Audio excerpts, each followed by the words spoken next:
La directive MiFID II propose 3 critères, 3 méthodes pour évaluer si un fonds convient aux appétences exprimées par un client en matière de durabilité. Taxonomie, SFDR ou PAI. Méthode 1. Les fonds durables dits taxonomie. Comprendre les fonds alignés avec la taxonomie européenne. Ces fonds ont une proportion de leur portefeuille qui doit investir dans des activités économiques qui permettent d'atténuer ou d'avoir un impact positif sur le changement climatique. On dit alors qu'ils sont alignés avec la taxonomie européenne en la matière. Méthode 2, les fonds durables dits SFDR. Les fonds dits SFDR, pour Sustainable Finance Disclosure Regulation, ont une poche de leur portefeuille qui investit en fonction d'objectifs durables. Ces fonds vont être classifiés en 3 catégories.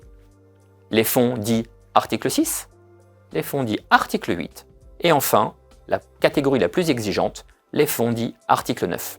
Les fonds article 9 sont des produits financiers qui ont pour objectif la réalisation d'investissements durables et qui ne vont pas causer de préjudice par ailleurs, le fameux Do Not Harm, DNH, dans la terminologie anglo-saxonne.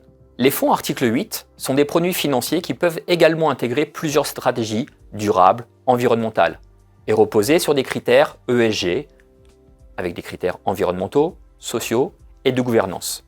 Mais la réglementation note que ces fonds article 8 pourraient, sur certains sujets, manquer de substance par rapport aux fonds labellisés article 9. Les fonds article 6 sont des produits financiers qui ne revendiquent pas d'objets environnementaux ou sociaux. Cela ne signifie pas pour autant que la société de gestion n'utilise pas des critères ESG, mais elle ne les revendique pas ni dans sa plaquette, ni dans son marketing. Méthode 3, les fonds durables dits PAI. Les PAI, ou Principal Adverse Impacts, obligent les fonds qui se revendiquent à prendre en compte les externalités négatives liées à leurs investissements, dans leur gestion et dans leur communication. Loin de fonctionner sur un système d'exclusion de l'univers d'investissement, les fonds PAI devront consolider et communiquer un reporting pour l'ensemble du fonds et de sa stratégie.